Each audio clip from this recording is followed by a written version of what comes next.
खुद अलग अलग पार्टी से जुड़ी हुई नेत्री हैं, एक जो हमारे ही पार्टी से चुनाव लड़ी थी वो हैं। तो हित में होगा ना काम, अगर सरकार सही से काम करेगी तो बेटियों को बाहर नहीं जाना पड़ेगा, और जो झारखंड हित में चाहेंगे वो जेल कैंप में हमेशा आएंगे और उनको लाने का ज़रूरत नहीं पड़ेगा, खुद ब खुद वो आएंगे। जोहार, नमस्कार। हमारे साथ अभी बेबी महतो जी हैं, चलिए उनसे बात करते हैं और जानने का कोशिश करते हैं। काफ़ी इन पे भी आरोप लग रहा है कि कुर्मी जो नेत्री है जेल कैंप की, वो हेमंत सोरेन को गाली दे के फेमस हुई है, और भी नेत्री है जो कि पूजा महतो है, सबका आरोप लग पे। आपको जोहार, आपका चैनल के माध्यम से सभी को मेरा जोहार। आप जिस तरह से बोल रहे हैं कि जिसका अभी मुख्यमंत्री जी का नाम लिया आपने जी, तो और जिस चीज़ को लेकर के बोला जा रहा है कि गाली दे करके कुर्मी नेत्रियां फेमस हुई हैं, तो सबसे पहले तो मैं ये कहूँगी कि वो 23 मार्च 2023 का था जी। उस समय हम लोग कोई राजनीतिक पार्टी में थे नहीं, हमारा राजनीतिक पार्टी बना भी नहीं था। ये सबको पूरा झारखंड को मालूम है कि वो 60-40 नियोजन नीति जो सरकार द्वारा लाई जा रही थी उसका विरोध में विधानसभा घेराव जाया गया था। उससे भी पहले देखिए एक बार आंदोलन होने वाला था, 20 या 21 तारीख को ही मार्च में रखा गया था विधानसभा घेराव। तो उस टाइम सरकार से ही रिपोर्ट आता है कि आप लोग आंदोलन मत कीजिए, हम लोग इस पे बात करेंगे और आप लोग को इसके बारे में बताएंगे।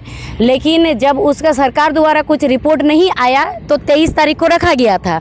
जब 23 तारीख आंदोलन में हम लोग गए थे, इसीलिए हम लोग उस आंदोलन में गए थे कि एक छात्र है, और उससे पहले देखिएगा कि उत्पाद सिपाही का फॉर्म वगैरह निकला था, वो सारा रद्द हो चुका था, रद्द कर दिया था।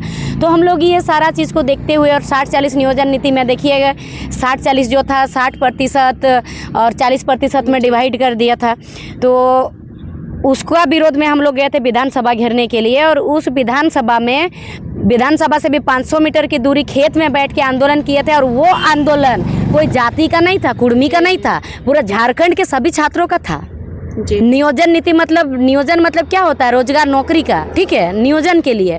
तो नियोजन नीति पूरा झारखंड के लिए था, वहाँ झारखंड के छात्र वहाँ मौजूद थे, और वहाँ पर सबका बैग में क्या था, सबके पास क्या था, कॉपी और कलम था, कोई हथियार और लाठी लेके नहीं गया हुआ था। वहाँ अचानक से पुलिस आती है और आकर के कहती है कि सरकार का आदेश है, और आंसू गैस वहाँ पर छोड़ करके, वहाँ फोड़ करके पूरा बंदूक द्वारा, और उसके बाद लाठी बैठाना शुरू हो गया। अगर जब हम लोग भागने लगे दौड़ के तो उसके बाद पत्थर उठा के पत्थर से मारने लगा।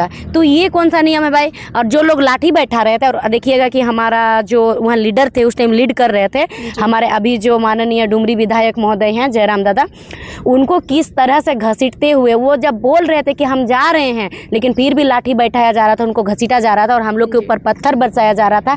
और लाठी बैठा के जो प्रशासन के लोग हैं उन लोगों का जुबान से बहुत इतना मतलब गंदा गाली निकल रहा था कि अभी हम माइक में बोल नहीं सकते, इससे भी गंदा गाली निकाल करके लाठी बैठाया जा रहा था। तो मरता क्या नहीं करता, हमारे हाथ में लाठी नहीं था। जी। जब लाठी पड़ रहा था तो एक छात्र क्या करेगा, बेसहाय बेरोजगार छात्र क्या करेगा वहाँ बताइए। उसका जुबान से तो 2 शब्द निकलेगा ही, ऐसे ही 2 लाठी किसी को बैठा दीजिए ना, उसका जुबान से इससे भी गंदा निकलेगा। वहाँ दौड़ा के पिटा जा रहा था तो जुबान से क्या निकलेगा। वहाँ जो मौजूद था उनको इस बारे में मालूम होगा, और बाकी सब सोशल मीडिया में बैठ के लिखने से क्या होगा। जो वहाँ पर मौजूद होते तो उन लोग को जानकारी होता कि वहाँ हुआ क्या था। और जो यहाँ पर कुर्मी कर रहे हैं, कुर्मी नेत्री, अरे भाई वो झारखंड का आंदोलन था, सबसे पहले इस चीज़ को समझ।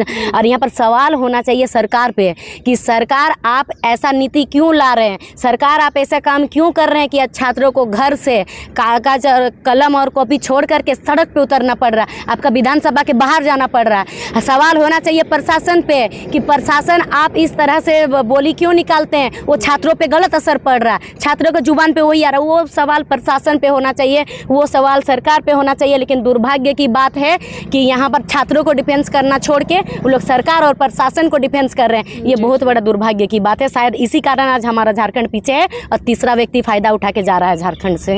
विवाद छिड़ा हुआ है, क्या लगता है आप लोग जेल कैंप में शामिल कर पाएंगे और आदिवासी को जोड़ पाएंगे, नेत्री लोगों को क्या लगता है। जो वाकई में झारखंड का हित चाहता है उसको जोड़ने का ज़रूरत नहीं पड़ेगा। आज तक जेल कैंप में जोड़ने की ज़रूरत नहीं पड़ा है, खुद से आए हैं। जी। जिनको सच में लगता है कि हमको झारखंड का हित है, हम झारखंड का हित में काम करेंगे। हमारा आने वाला भविष्य जो है, हम लोग जिस तरह भटक रहे हैं, हम लोग जिस तरह दर दर में भटक रहे हैं, हम लोग को रोज़गार के लिए, हम लोग को प्रवासी मजदूर बनना पड़ रहा, पलायन होना पड़ रहा है। यहाँ की महिलाएं, बेटी, यहाँ हमारा झारखंड में रोजगार नहीं है, जो बेटी को भेजा जा रहा है केरला। जी जी जी। यहाँ पर रोजगार नहीं है क्या यहाँ की बेटी को? अरे यहाँ पर तो एक होता है ना कि कुटीर उद्योग भी अगर दिया जाएगा ना, आप चाईबासा वाला क्षेत्र देखिए जाए, आप पश्चिमी सिंहभूम जिला जाके देखिए, वहाँ पर कुटीर उद्योग भी दिया जाएगा तो बेटियाँ अपना रोजगार कर लेंगी। लेकिन वहाँ की बेटियाँ, पेपर में दिया हुआ था झारखंड में अगर सबसे ज़्यादा बेटियाँ अगर कोई पलायन है दूसरा जगह जाके काम कर रही है तो सबसे ज़्यादा आदिवासी बेटी हैं और पश्चिमी सिंहभूम जिला की बहुत मात्रा में है।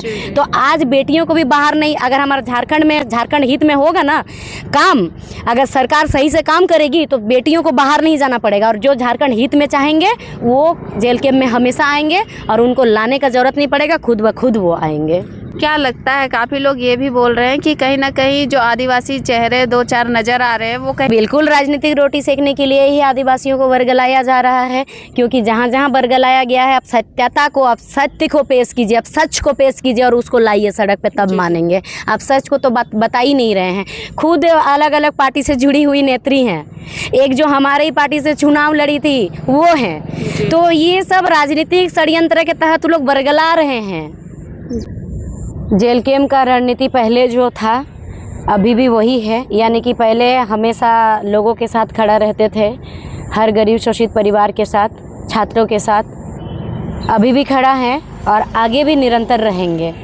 और हमारा रणनीति यही है कि झारखंड अलग राज्य मांग को लेकर के जब लड़ाई था, जिस विचारधारा को लेकर के झारखंड अलग राज्य मांग किया गया था, उसी विचारधारा पे हम लोग चलेंगे और हर शोषित के साथ हमेशा खड़ा रहेंगे।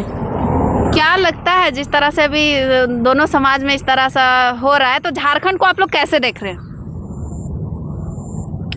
झारखंड हमारा बेहतर है, इसको हम लोग और बेहतर बनाएंगे, लेकिन कुछ लोग यहाँ पर अपना राजनीतिक चेहरा चमकाने के लिए और पर्दे के पीछे कुछ लोग हैं जो आपस में जातिवाद करके लड़ाने का जो काम कर रहे हैं अलग अलग समुदाय को, तो इस चीज़ का ये ज़्यादा दिन तक नहीं चलेगा, बस ये कुछ दिन की बात है, क्योंकि सबको मालूम है कि हम लोग एकजुटता से रहेंगे तभी हमारा झारखंड आगे बढ़ेगा, और हमारा झारखंड में क्या कमी है हम झारखंडियों को मालूम है, और उस चीज़ को हम लोग सुधारने का प्रयास करेंगे और कर रहे हैं। और जो जितना मजदूर यहाँ से पलायन हो रहे हैं उन कोशिश करेंगे हम लोग कि उन लोग को भी अपना झारखंड में ही रोज़गार मिले, पलायन होने का ज़रूरत ना पड़े।